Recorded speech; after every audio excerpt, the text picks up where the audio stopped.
우리 사회보다도 AI에 대해서 앞서가야 되는 것은 윤리다. 인공지능 시대 인간다움을 지켜가는 일. 이게 한국교회 과제다. 부흥의 세대의 영웅들을 소멸시키는, 정말 한국교회를 일으켰던 그 세대를 너무나도 쉽게 무너뜨리는 아쉬움이 있습니다. 개혁자들의 원리를 따라서 우리가 이것을 건강하게 만들어야 될 때가 됐다. 안경이 두 개가 있어야 돼요. 목사는 성경이라는 안경과 사회라는 안경으로, 성경으로 사회를 보고 사회 안경으로 성경과 교회를 볼 줄 알아야 되는데 이 안경이 하나밖에 없어요.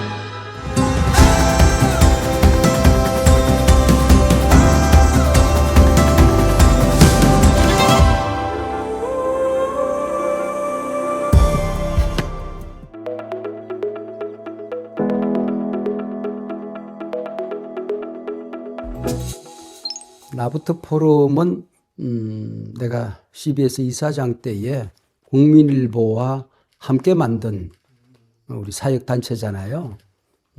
그때도 우리 한국교회가 나아갈 방향을 올곧게 정하자. 좀 종교개혁 500주년을 맞이하던 때이니까 종교개혁이 오늘 우리 시대에 갖는 의미를 되찾자는 운동이었죠. 그래서 이제 내가 물러나고 난 다음에 섬기는 분들이 있어서 잘 했는데 또 딱 붙들고 도와주는 분이 없으니까 이게 문을 닫게 생겼어.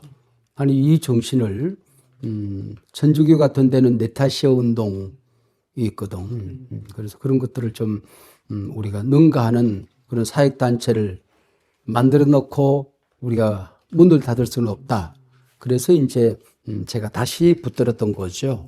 그렇게 해서 이제 시작을 했는데, 한국교회가 나아갈 방향이 지금 안 보여요.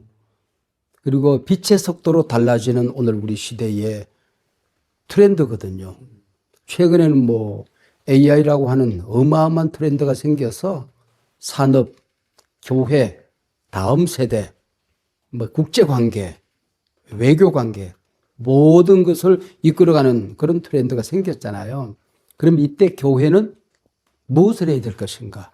뭘 준비해야 될 것인가? 하는 것들을 만들어가는 사역을 해야 되고, 그래서 지난 1, 2년 동안 했던 게 특수사회, 우리 시대를 읽는 코드죠. 그 다음에 갈등사회, 우리 시대가 정말 갈등 아닌 것이 없는 이런 위중한 시대. 그 다음에 이제 140주년을 보내면서 이 140주년이 갖는 의미와 또 한국교회가 나아가야 될 방향을 우리가 찾는 그런 역할들을 했고, 금년 봄에는 AI에게 한국교회의 미래를 물어보자. 뭐 그런 제목으로 했어요. 올 봄에는 도파민 시대의 더 깊은 영성을 그런 주제로 해야 될까 그러는데, 금년이 아주사 성령 폭발 120주년이야. 그 다음에 평양 대부흥을 일으켰던 장대현 교회 120주년. 그 다음 내년도에는 평양 대부흥 120주년이야. 그래서 이 2년 어간 동안에 한국교회가 어게인 1907, 어게인 할리 스프릿, 다시 성령으로 또 이런 쪽으로 좀 우리가 길을 만들어내야 되지 않을까. 지금 이걸 깨우치지 않으면은 한국교회가 푹 잠들어 있을 거다. 그 생각을 해요.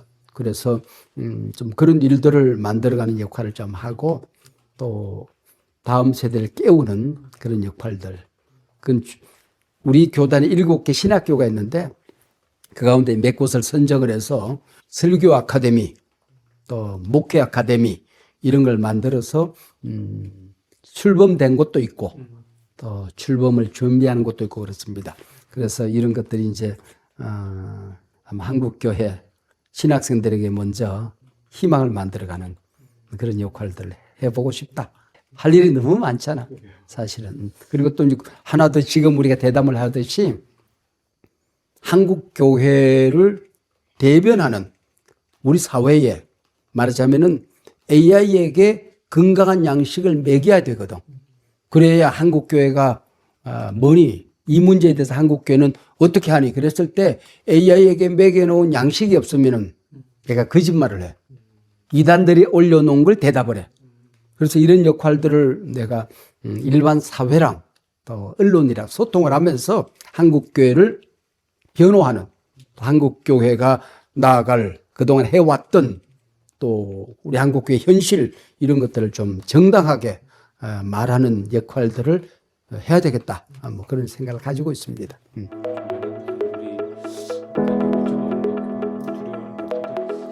한국교회가 처하는 시는 어떻다고 생각하시나요? 한국교회 굉장히 빠릅니다.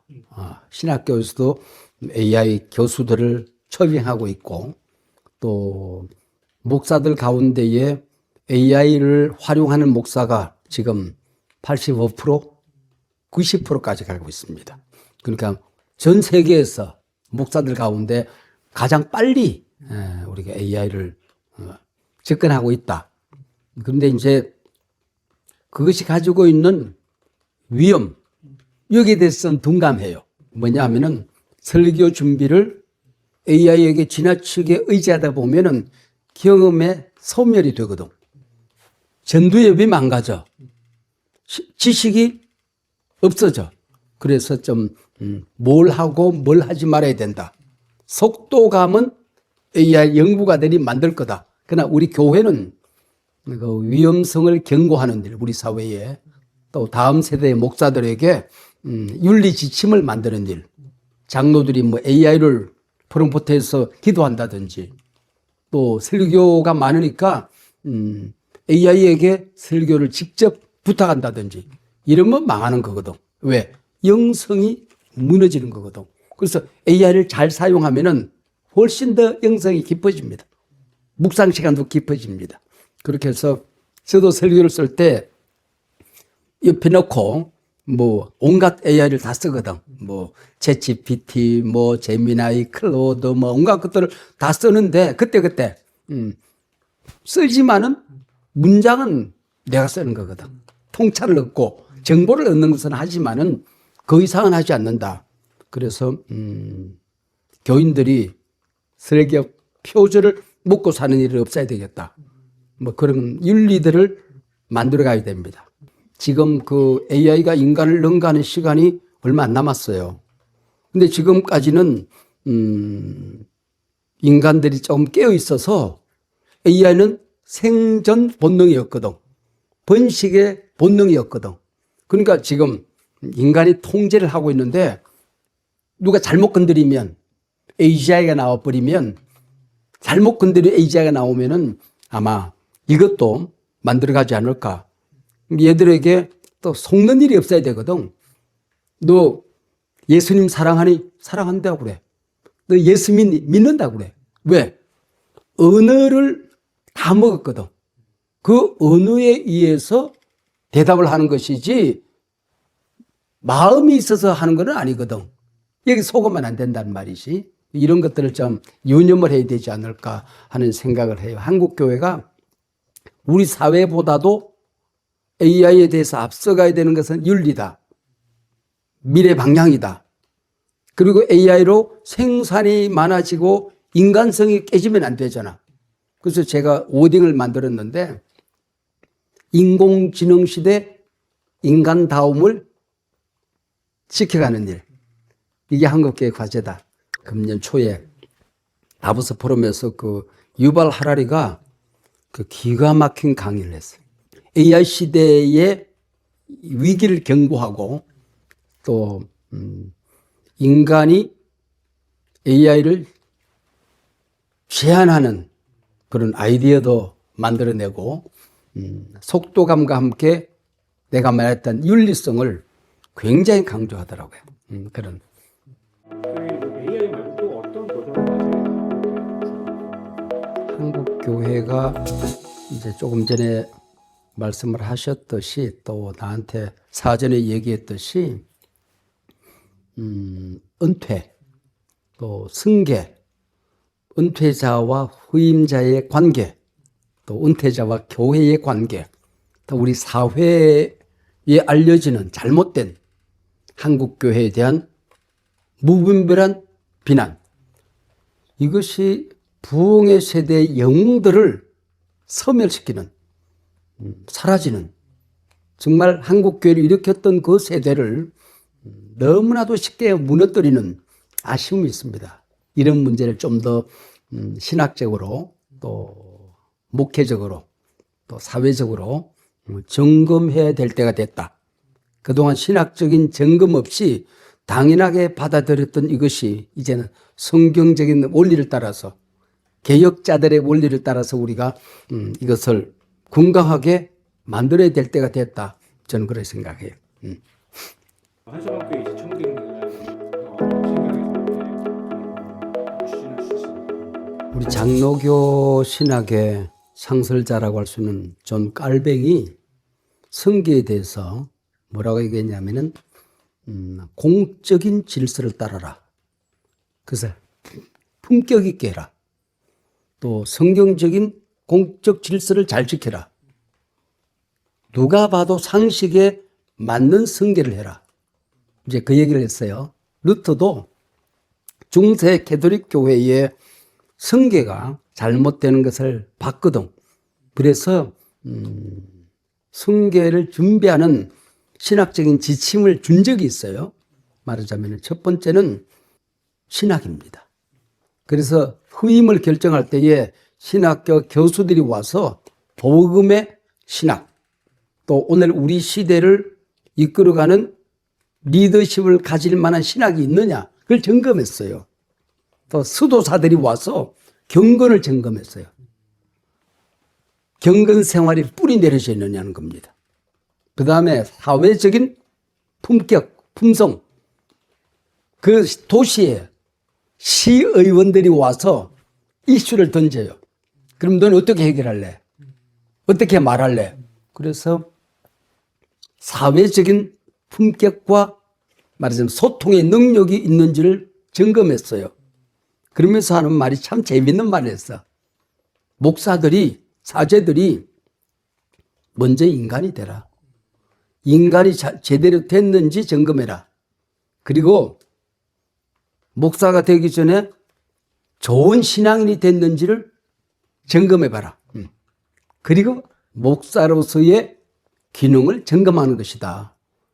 그래서 우리 교회는 그런 어떤 신학적인 틀 위에 사람을 데리고 오는 게 성계가 아니다. 우리 공동체를 성계해야 된다. 우리 교회의 신학과 목회 철학을 성계해야 된다. 우리 교회 리더십을 성계해야 된다. 그리고 우리 교회가 가지고 있는 피 묻은 영성이 있거든. 그 끈적끈적한 십자가의 영성을 성계해야 된다. 그 생각을 가진 것이죠. 그래서 3년 전에, 은퇴하기 전에 성계위원회라는 이름으로 위원회를 만들었어요. 좁히니까 어디로까지 왔냐면, DNA가 같아야 되겠다. 그럼 어떻게 하냐. 우리 교회 출신 가운데서, 부목사 출신 가운데서 전국에 흩어져 있는 사람들이 30여 명 더 되는데, 이들 가운데서 찾자. 그래서 좁혀서 1년 8개월 전에 결정을 했어요. 그리고 공동체의 거버넌스를 잘 작동해야 되거든요. 말하자면은 결정의 과정에 정당성이 있어야 되거든. 말하자면은 목사, 또 장로님들, 또 우리 교회 리더십들, 전 교인들이 동의할 수 있는 거버넌스를 통해서 결정을 했죠. 결정하고도 모셔서 장점을 살려주고 또 채워줄 것은 채워줘야 되겠다. 제일 먼저 한 게 이분이 개혁신학에 조금 허점이 있어. 제일 먼저 한 게 개혁신학 교리를 제가 가르쳤어요. 그게 웨스트민스터 신앙 고백을 1년 동안 교인들에게 가르치게 했어. 가르치는 게 제일 잘 배우는 거거든. 그리고 책을 만들었어. 그걸 성경 연구 교재로 만들었어. 그러니까 신학이 탄탄해졌잖아. 그리고 이제 그 다음에 유튜브를 찍기 시작하는 거야. 나한테 질문하고 또 나랑 토의하고 그걸 공개적으로 다 한국교회에 내놓은 것이죠. 교인들 양육 과정 중에서 중요한 1단계, 2단계, 3단계 하나하나 모든 걸 이제 점검하고 그 다음에 성계 예식을 성경적인 성계 예식이 뭘까? 지금 한국교회가 하고 있는 성계 예식이 맞는가? 그랬을 때에 성경적인 성계 예식을 해보자. 그렇게 해서 그 예식을 만들었어요. 둘이서 쫙 하나님 앞에 나아가는 입장부터 시작을 해서 설교도 내가 엘리야를 하면 저는 엘리사 설교를 하고 내가 모세 설교를 하면 자기는 여호사 설교를 하고 그러면서 전임과 후임의 관계를 확인하는 그런 시간들을 가진 거지.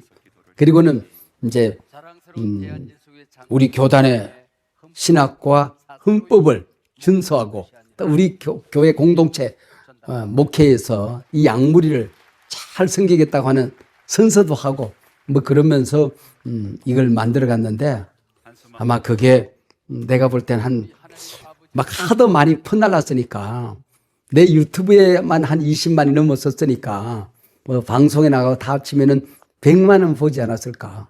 그럼 어지간한 목사들은 다 본 거거든. 그러니까 목사만 받겠냐고. 그래서 아마 이것이 하나의 한국 교회의 센세이션이 되지 않았을까 그런 생각을 해요. 그래서 저는 사명이 후임을 하나님 앞에 지키기 위해서 기도하는 것, 우리 교회를 지키기 위해서 멀리서 모세처럼 산에 올라가서 기도하는 것, 이 리더십을 통해서 한국 교회를 지키는 역할을 할 수 있도록 기도하는 역할을 해야 되겠다. 그 생각을 하게 되는 거죠. 네. 그래서 이렇게 하고 나면요, 우리 신학자들이 또 철학자들이 거인의 어깨에 올라탄 난쟁이라는 말을 썼어요. 말하자면 중세 학파들이 그 학파를 이어가는 다음 세대 리더에게 또 교회나 또 어떤 공동체를 이끌어가는 리더에게 뭐라고 그랬냐면은 거인의 어깨에 올라탄 난쟁이를 세우는 시간이라고 그랬어요. 그러면은 유영모는 기꺼이 후임을 위해서 어깨를 빌려주겠다. 빌려주겠다. 그 다음에 후임은 내가 큰 게 부임을 했다고 해서 어느 날 아침에 내가 신앙적인 거인이 된 건 아니다. 거인에 올라탄 난쟁이에 불과하다 하는 것을 말하는 것은 겸손이잖아요. 또 전임자는 헌신과 희생, 후임자는 겸손. 교회는 어떻게 해야 돼요? 지금 후임이 모자라는 게 있어. 아직 부족해. 그런데도 전임자가 세워놓은 그 전통과 우리 교회의 거대한 리더십 역량 속에 앉아있으니까 전임자보다도 더 높은 위치에서 역사를 바라보는 거지. 미래를 바라보는 거지. 그래서 그분의 리더십을 인정하겠다는 약속이지. 그러니까 이것이 아마 우리 신학계에 이런 건강한 의식들이 쫙 잡혀 있습니다. 근데 여기에 대해서 잘 몰라. 그래서 이것을 좀 한번 새롭게 정립해야 될 때가 되지 않았을까 하는 생각을 하게 되죠. 한국 교회가 이것 때문에 무너지고 있으니까. 교회를 떠나고 이런 것에 대한 걱정 때문에 목사님이 쉽게 교회를 떠나지 못하고 계속 그 은퇴를 하고 보니까 은퇴를 영어로 리타이어라고 그러잖아. 두 가지 의미가 있더라고 나한테. 리는 다시잖아. 첫 번째 타이어는 걱정이야. 타이어 피곤하다. 새로운 걱정거리가 생겼어. 그게 뭐냐? 우리 후임이 잘 연착륙을 해야 되는데 우리 교회가 더 발전적으로 부흥해야 되는데 하는 새로운 근심이 생기더라고. 그래서 이때 나는 뭘 해야 되지? 하나님 앞에 기도하지 않으면 간섭으로 나아가는 거예요. 은퇴를 한다는 것은 담임 목사 위임된 내 권한이 종료됐다는 걸 의미하거든. 치리권이 사라진 거거든. 이걸 인식을 빨리 하고 깨끗이 인정을 해야 돼. 그리고 도와줄 걸 도와줘야 되거든. 두 번째 리타이어는 타이어를 바꿔 끼웠다는 거야. 응? 그러니까 지금까지 목회하던 교회 안의 목회가 아니라 그동안 목회했던 경험과 리더십을 통해서 영향력을 통해서 밖으로 나가는 거야. 세상을 섬긴다든지, 낮은 곳으로 간다든지, 은밀한 곳으로 간다든지, 모자라는 곳으로 간다든지, 사회적인 약자 곁으로 간다든지, 하나님이 그에게 준 기름 부으심이 다르거든. 그곳으로 가는 게 리타이어더라고. 그래서 이런 쪽으로 가야지. 그러지 않으면 이게 어려워진다. 그리고 후임은 전임자의 그림자를 지으면 안 돼. 특별히 설립자가 있을 때에, 설립자로부터 물려받았을 때에 설립자의 발자취를 지으려고 하면은 자기가 지워져. 그거는 지워지지가 않아. 그 다음에 교회 공동체는 후임자가 가는 길에 발목을 붙들어서는 안 돼. 도와줘야 돼. 원로도 마찬가지야. 이런 의식을 안 가지니까 보이지 않는 당회가 만들어져. 원로파, 후임파. 그리고 후임은 인사숙청을 하려고 그래. 지우기 위해서. 말하자면 그동안 원로 목사와 함께 교회를 섬겼던 중심 세력에 있는 장로들을 숙청. 그 다음에 부목사들을 또 잘 키워서 내보내야 되는데 급하게 성질이 급해서 숙청을 해서 내보내. 이 사이에 내부 고발이 등장하고 교회가 깨지게 돼. 근데 이게 원로제도 또 은퇴제도가 만들어진 게 60년이 지났습니다. 원래 모든 헌법이 이렇게 되어 있어요. 위임 목사는 정당한 이유가 없는 한, 정당한 이유란 병, 부도덕함, 그 다음에 사임, 이게 없는 한 정신자였습니다. 근데 우리 대한예수교 장로회 통합측이 교회가 이제 성장되면서 60년 전에 이게 맞나? 그래서 은퇴 연령을 70으로 제한을 했어요. 이 70이라고 하는 것은 어떤 의미가 있냐면은 그 당시 기대 수명이 60세야. 60세보다 10살이 더 많아. 그리고 공무원들이, 고급 공무원이 61세, 하급 공무원들이 50세, 55세. 이때에 70은 뭐냐면 고희, 희귀한 나이야. 그래서 평균 수명보다도, 기대 수명보다도 10살이 많은 희귀한 나이에 은퇴하도록 만들어도 요즘으로 말하면 90세입니다. 요즘으로 말하면. 왜? 다 죽어, 그때 70 되기 전에. 근데 목사는 연령이, 경륜이, 경험이 교회에 유익하다고 본 거예요. 그래서 희귀한 나이 고희에 은퇴를 하도록 만들었어요. 그랬더니 그 다음에 이제 5년 후에 따라온 교단, 10년 후에 따라온 교단, 어떤 교단은 20년 후에 따라봤어요. 그래서 지금은 다 은퇴 나이가 이제 다 정해졌죠. 정해졌는데 이러는 가운데에 사회적인 이런 발전과 성경적인 원리를 좀 우리가 놓친 것들이 있어요. 그래서 내가 천주교를 보는데 천주교 신부 가운데 친구도 있고 그러는데 천주교는 소속이 교구에 있습니다. 우리 목사는 소속이 노회에 있습니다. 교회 개교에 속하지 않아요. 근데 천주교회는 은퇴하면은 교구로 돌아갑니다. 그래서 집을, 사택을 교구 은퇴 사제관으로 옮겨버립니다. 사는 거, 방, 집, 그 다음에 그 식사, 의료 시스템, 품위를 유지하는 생활비 다 줍니다. 이 교구에서 다 주거든요. 근데 목사는 헌법에는 노회가 목사의 소속지야. 아무것도 해줄 수가 없어. 실제적으로 하지 않아. 선교사들이 들어와도 할 공간이 없어. 이게 이제 목사들을 위기로 몰아내는 거죠. 그래서 은퇴한 대형교회 목사들만 사회에 노출이 되어지는데 실제적으로는 70%는 고급 그야말로 빈민 역할을 하는 분들이 참 많이 있고 평생을 섬겼던 교회 가운데 나갈 교회가 없는 분들이 굉장히 많이 있습니다. 이런 것들이 사회적인 준비가 안 되게 너무 많아요. 내가 물어보고 싶은데 교회에 갈등이 생긴 원인을 조사하면 올로 목사 때문에 문제가 생긴 것처럼 사회에 비춰지죠. 3.6%밖에 안 됩니다. 후임 때문에 문제가 생기는 게 69.1%입니다.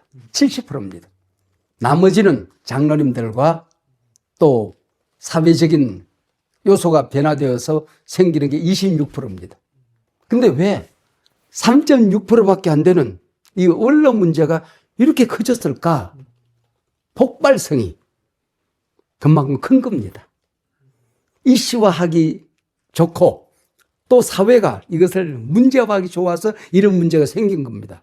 이 문제는 원로의 문제가 아니고 구조적인 문제였고 또 우리 신학적인 부재의 문제였고 우리 교단 내 시스템의 부재 때문에 이런 문제가 생긴 거거든요.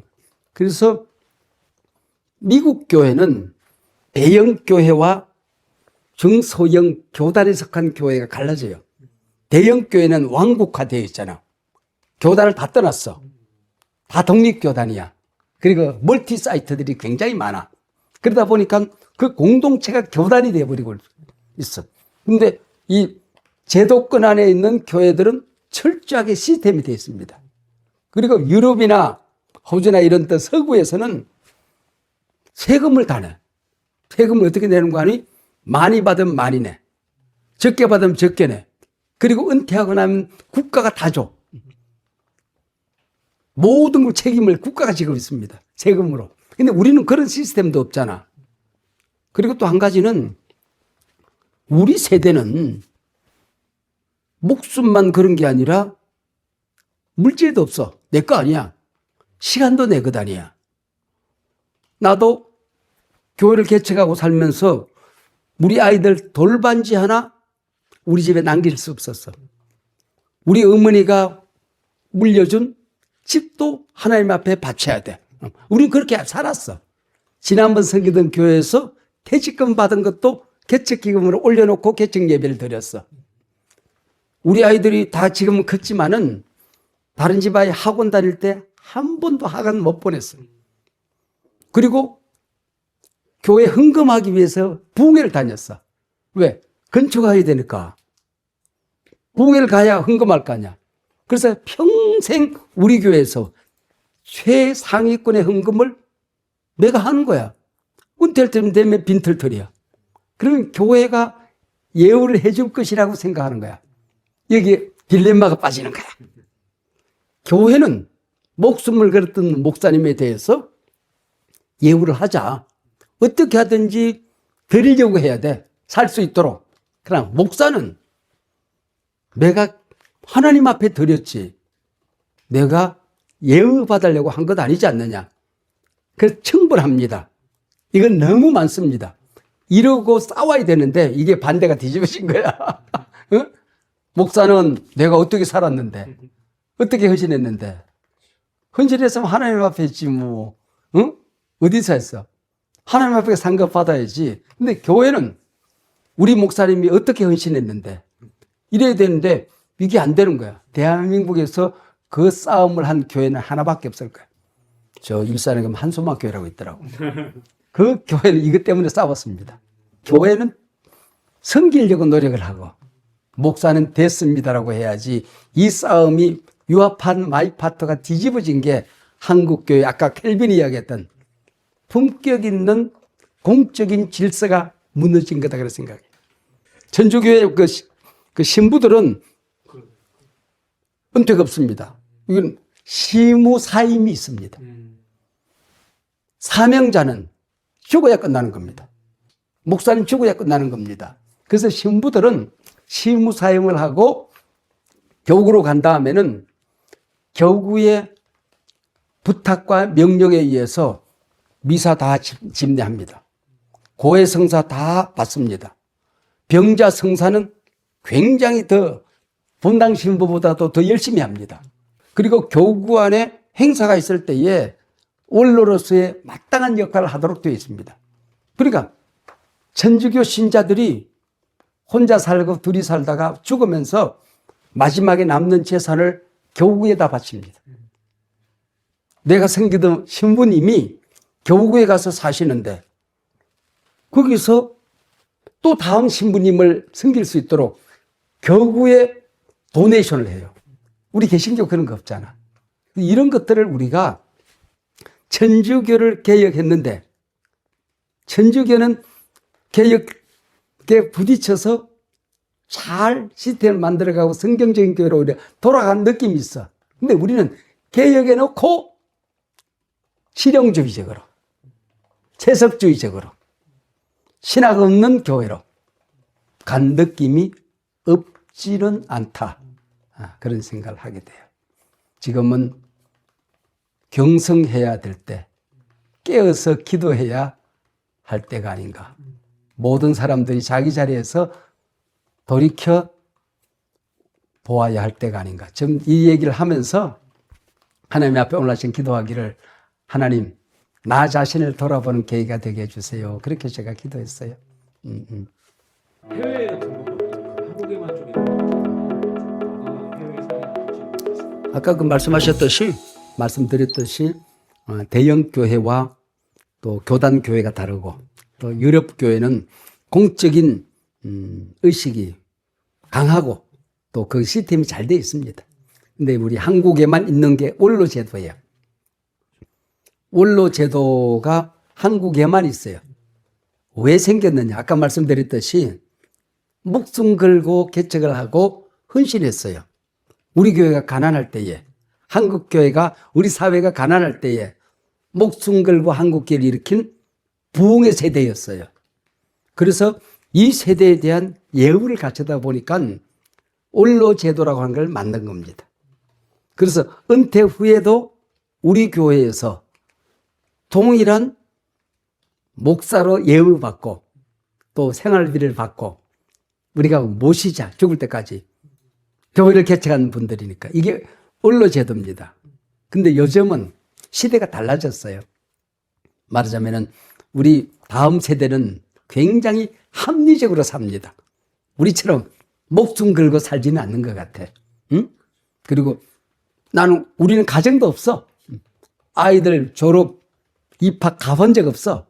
뭐 아이들하고 어디 소풍 갈 때 따라가 본 적 없어. 요즘은 가정이 중요하더라고. 다음 세대들은. 우리가 보면 알량한데 우리가 맞냐? 우리가 틀렸어. 그들이 맞았어. 그리고 자기들의 미래에 대한 설계가 있어. 우린 설계가 없었어. 우린 다 그냥 빨가벗고 살았어. 못 들여서 안달이었지. 그래서 원로 제도가 지금까지 남아 있어야 되느냐 하는 데 대한 진지한 논의가 시작되고 있다. 논의해야 한다. 앞으로는 원로 제도가 유지되는데 그렇게 쉽지 않을 것이다.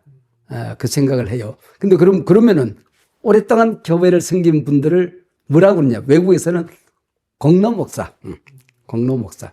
우리가 20년 되면 원로가 되는데 원로란 이름이 공로란 이름으로 바뀌어져서 외국에서는 예의를 받고 또 정격을 받고 있습니다. 시무에 관여하지는 않습니다. 위임이 종료됐다는 사실을 인정하고 그들이 해야 될 치리권을 가지고 있는 후임 목사가 부탁할 때 설계할 수 있습니다. 또 부탁할 때 뭐든지 할 수 있습니다. 그러나 강도권도 후임에게 있다는 사실을 인정하는 원로 제도 없는 그런 아마 우리 한국 교회가 오지 않을까 조심스럽게 예견을 해 봅니다.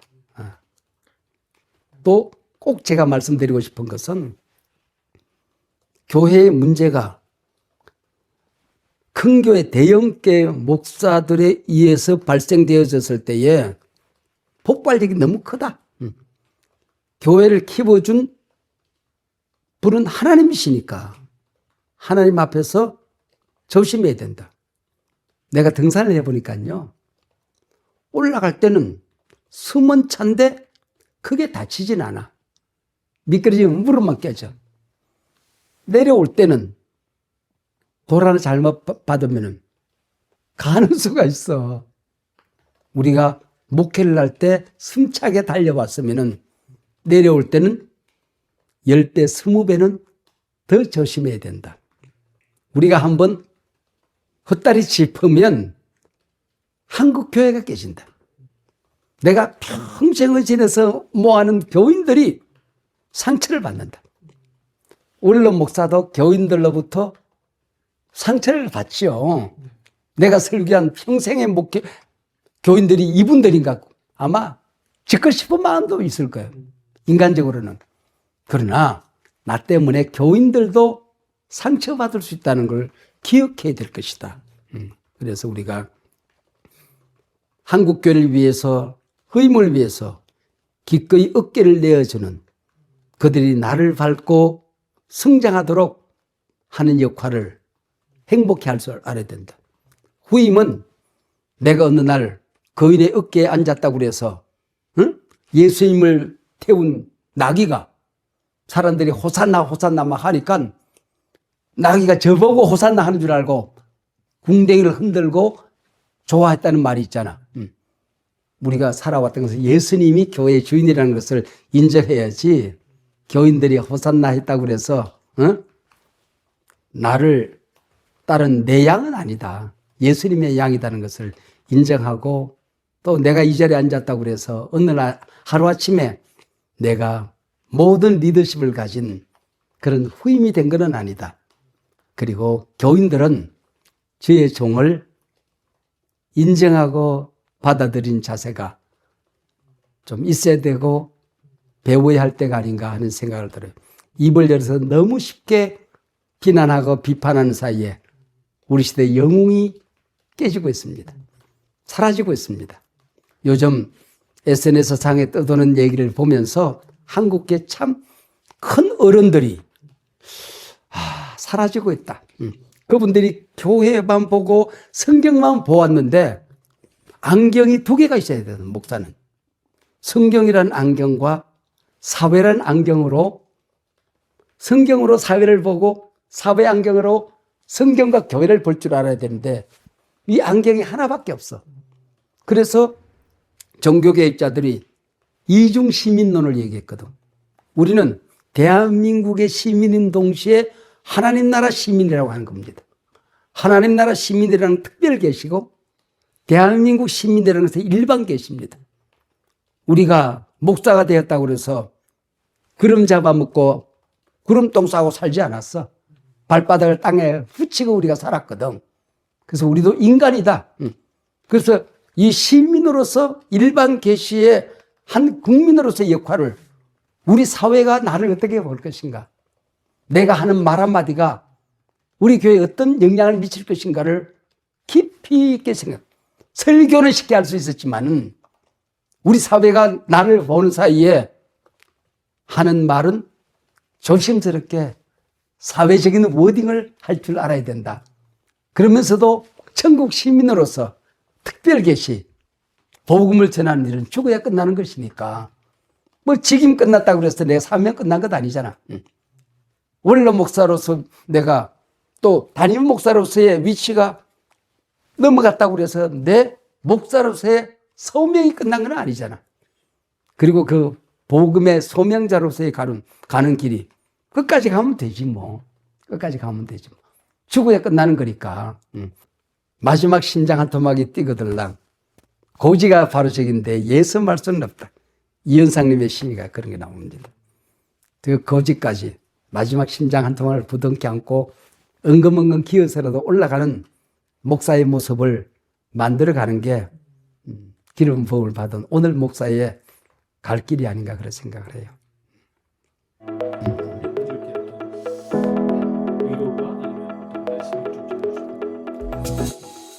교회 주인은 하나님이십니다. 하나님이 이끌어갈 것입니다. 교회에 위기가 있으면은 더 교회가 단단해져야지 이걸로 해서 교인들이 실망하고 교회를 떠나는 것은 교회의 문제라기보다는 내 신앙의 문제가 아닌가 그런 생각을 해요.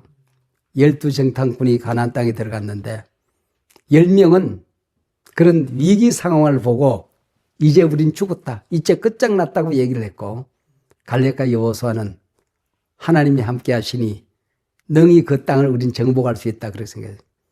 교회 주신 비전은 하나님이 이루시는 것이지 교회를 섬겼던 전임자가 세우는 것도 아니고 후임자가 만들어가는 것도 아니다. 여전히 우리의 주님은 하나님 한 분이시다. 강하라 담대하라. 놀라지 말라 두려워하지 말라. 하나님이 한국교회와 함께 하신다. 염려하지 말아라.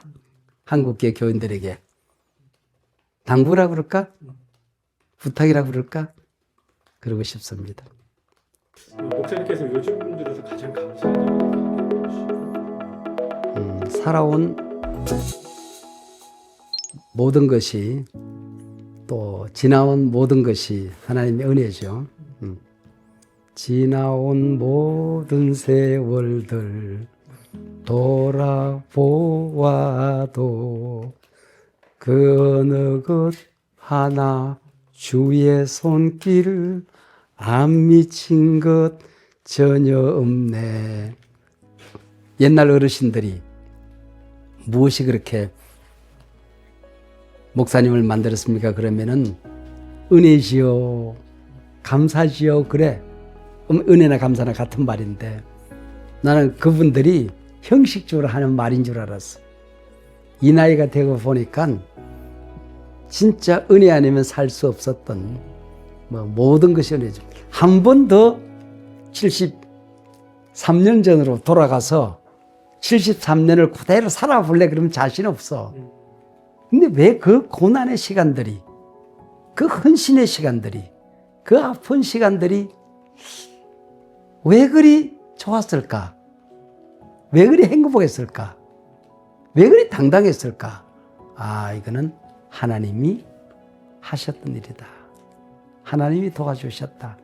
그 생각을 해요. 그래서 감사를 정리하면 저는 태어나서 지금까지 아마 책을 써야 되지 않을까 싶어요.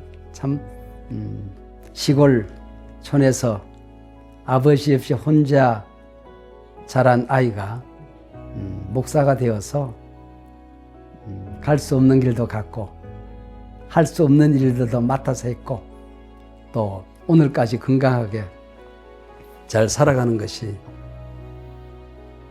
모든 것이 은혜 은혜로다. 예, 그래서 하나님의 은혜죠.